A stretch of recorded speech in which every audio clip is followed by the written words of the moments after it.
Bueno, vamos a meternos en el análisis de los datos económicos que dio a conocer el presidente de la Nación durante su cadena nacional. Y para eso está conectado con nosotros Lucas Caratini, economista, analista en mercados. Vamos a ir repasando juntos, Lucas, ¿no? Todos los títulos que dejó con análisis bastante distintos, ¿no? Por parte de los economistas que, bueno, allí hacían otro foco respecto a lo que nos dijo el presidente durante esa cadena nacional. ¿Cómo estás? Rocío, ¿cómo estás? Muy buenos días. ¿Por dónde querés empezar? Bueno, superávit. Superávit fiscal fue el gran título, un dato que habíamos repasado, Lucas, nosotros, pero bueno, quiso enfatizar Javier Milei sobre todo por la situación no económica y el aguante y el esfuerzo que sigue pidiendo, ¿no? Sobre todo a la clase media y a los sectores más comprometidos. No, sin dudas. ¿Y cuál es el problema acá? Obviamente el superávit fiscal es necesario, es una condición necesaria, si querés, para lograr la estabilización y lograr una mejora de país en un mediano plazo. El problema cuál es, y creo que acá es, no quiero decir que es lo que falla el gobierno, pero bueno, obviamente es algo que el gobierno no va a decir abiertamente, que es qué tan sostenible es cómo se está consiguiendo el superávit. ¿Qué quiere decir esto? Vos el superávit lo conseguís de dos formas. Yendo a los números, si querés, el número es, desde 2008 no teníamos 3 meses con superávit financiero, con lo cual ese título es positivo. El problema, ¿dónde está? Cuando vos vas a mirar cómo se compone ese superávit, vos tenés por un lado suba impositiva. ¿Esto qué quiere decir? 20% de todo ese superávit obtenido es suba del impuesto país. El problema acá es, si vos en algún momento pensás en una salida del cepo, el impuesto país va a dejar de existir, con lo cual vas a tener una caída de los ingresos, con lo cual mantener ese superávit se debería transformar en un problema. Y cuando vos vas al lado de los gastos, todos los gastos están cayendo en términos reales. Entonces, ¿esto qué quiere decir? El 40% de todo ese superávit conseguido es una baja en términos reales de jubilaciones y prestaciones sociales. Un 25% es la caída del 87% en términos reales de la obra pública y las transferencias a las provincias, y un 14% aproximadamente de todo el superávit es la fuerte caída en términos reales de lo que son los subsidios económicos. Básicamente, esto quiere decir que gran parte del ajuste, si se quiere, está recayendo sobre la gente y la clase media, ¿no? Entonces, está bien que vos le pidas un esfuerzo a la gente. La pregunta que, si querés, te dejo sobre la mesa es ¿qué tan perdurable es este superávit a un mediano plazo, teniendo en cuenta que además la actividad económica por lo pronto no encontró un piso? Con lo cual, además de todo, me hace dudar de cuánto puede durar el apoyo social, que claramente hoy el gobierno lo tiene, de no tener una reversión sobre todo de la actividad económica, ¿no? Bueno, ahí, Lucas, nos contestaste uno de los primeros puntos, ¿no? Sobre si esto es motosierra o es licuadora. En tu análisis, entonces, habría una parte importante del ajuste en cuanto a la licuación, ¿no? Con esto que mencionabas respecto de las jubilaciones y demás. No, bueno, a ver, claramente efecto de licuación hay, pero te diría no solamente, si querés, en componentes del gasto. La licuación es más general a nivel de toda la economía, sobre todo de cualquier componente más allá de lo que es el gasto del gobierno. Cualquier presupuesto de una empresa o de las personas también se está licuando de la misma manera que se están licuando los ingresos, ¿no? Hoy por hoy vos tenés aumentos, obviamente, tenés paritarias, tenés aumentos nominales de lo que son los sueldos y los ingresos, pero prácticamente ningún gremio logró obtener una paritaria con un aumento en términos reales, obviamente no mirando la inflación para adelante, sino mirando la inflación para atrás. Falta, si querés, compensar y bastante lo que fue la caída de los ingresos. Con lo cual, vos tenés ambos componentes. Tenés, por un lado, licuación, pero te diría que es más el componente motosierra, básicamente recorte, que el componente licuatorio, obviamente. Bueno, ahí entonces es relativo en ambos casos. Otro de los títulos que dejó sobre la situación económica, ya lo habíamos hablado porque fue un tema que incluso se habló durante el debate presidencial. Primero dijo Javier Milei que el déficit fiscal es la razón de todos los males económicos. Esa es una de las preguntas, y después la otra, que Argentina tuvo déficit 113 de los últimos 123 años. Ese dato es efectivamente así. La Argentina es un país que crónicamente tiene déficit fiscal. De hecho, el momento histórico que menos tiempo tuvimos déficit fiscal, y así todo retornamos al mismo, fue durante la época de la convertibilidad. Tampoco duró mucho, fueron no más de 2 o 3 años, con lo cual ese dato es verídico. Y también es verídico que uno de los principales problemas económicos, si querés, de la Argentina es el déficit crónico. ¿Por qué? Porque en definitiva vos tenés inflación por la necesidad de financiar ese déficit, que vos lo podés financiar vía deuda, obviamente vía deuda en el mercado interno o en el mercado internacional, o vía emisión a través del Banco Central para financiar el Tesoro. Eso también es cierto. ¿El problema cuál es? El salir de esa situación implica obviamente un ajuste muy fuerte, que es lo que estamos viendo, y un impacto social muy fuerte. ¿Por qué? Porque nosotros, a diferencia de lo que pasó, si querés, en la crisis del 2001, Sí. que el contexto económico, el contexto social era distinto, más allá de que la situación era muy mala, vos acá tuviste que encarar el ajuste, mejor dicho, estamos encarando el ajuste con todos los indicadores sociales peores que la salida de la crisis del 2001. Bueno, Que ese es el otro te punto. genera un impacto distinto a nivel social, ¿no? El otro título de Javier Milei: asumimos el gobierno con indicadores sociales peores a los de las crisis del año 2001. Dicen los datos, por lo menos, Lucas, a ver qué pensás vos, que en cuanto a los niveles de pobreza, indigencia y desocupación, lo que pasó en torno al 2001, al 2002 y al 2003 era una situación económica peor que la, por lo menos, heredada del gobierno de Alberto Fernández. ¿Vos qué decís al respecto? Yo te diría que el problema que teníamos en el 2001, si querés, había mucho menor red de contención de parte de todos los programas públicos que tiene el gobierno, ¿no? Hoy por hoy, si querés, el gobierno tiene mucha más llegada a los sectores vulnerables, y más allá, obviamente, de discutir los montos y el ajuste sobre las prestaciones y los planes sociales, hoy hay un montón de asistencia que en ese momento no estaba, con lo cual te diría que, si querés, en ese sentido la situación es menos mala, dado que tenéis más llegada a los sectores vulnerables que en el 2001. El problema de la crisis del 2001 es un poco más violento el impacto, porque vos tuviste todo un cambio de régimen con toda la salida y el desarme de la convertibilidad, que tuvo un impacto mucho más transversal que solamente los indicadores sociales, obviamente, ¿no? Pero yo te diría que hoy estamos en una situación, a mi criterio, sobre todo más mala, si ponemos el foco en que prácticamente el 70%, entre el 60 y el 70% de los chicos menores de 16 años son pobres, y el 10% aproximadamente son indigentes, con lo cual, si tenemos eso en mente, para mí la situación en la que estamos hoy es ligeramente peor que la situación del 2001, en cuanto a los indicadores sociales, ¿no?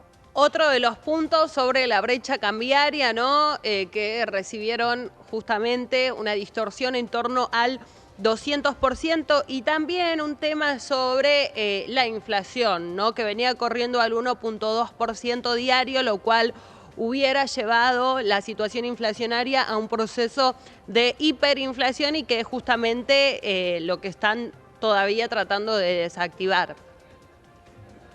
No, bueno, a ver, lo de la brecha es cierto. Vos hoy la brecha, dependiendo qué dólar mires, tenés, si mirás el dólar oficial con impuestos, eso también hay que tenerlo siempre presente, está en el torno al 2%, y si mirás contra los dólares financieros está en torno al 10%. ¿El problema cuál es?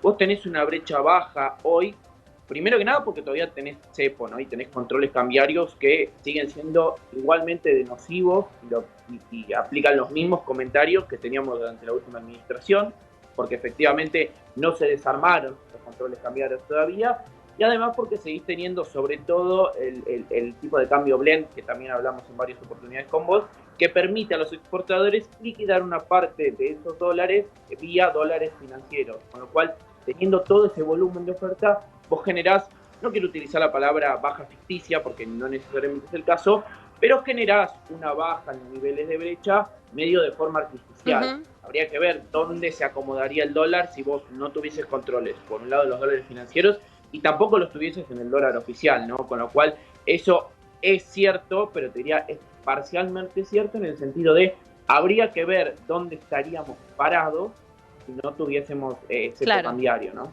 El otro tema que también fue controversial fue la deuda con los importadores. 50.000 millones de dólares dijo Javier Milei. Algunos dicen que ese número está duplicado, ¿no? Porque por lo que estaba el dólar, ¿no? Antes de la devaluación, esta cifra que había sostenido Sergio Massa, muchos duplicaban, ¿no? Esas partidas porque justamente era un dólar por el cual les convenía importar, y otros dicen que además técnicamente no les dio los dólares a los importadores, ¿no? Para saldar esa deuda, sino bueno, también esta colocación del bono que habíamos conversado con vos, diciendo que ese dato tal vez no sería falso, pero sí cuestionable, ¿no? O que habría tal vez habría que hacer un análisis más profundo al respecto.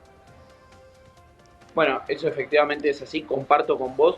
Y lo que creo que está bueno siempre aclarar, en todo momento, intertemporalmente, hay deuda comercial. ¿Por qué? Porque todos los días vos tenés importadores que están pidiendo importaciones nuevas y que tienen plazos para hacer sus pagos, 30, 60, 90 y 120 días, o las pymes que tienen acceso exclusivo a 30 días.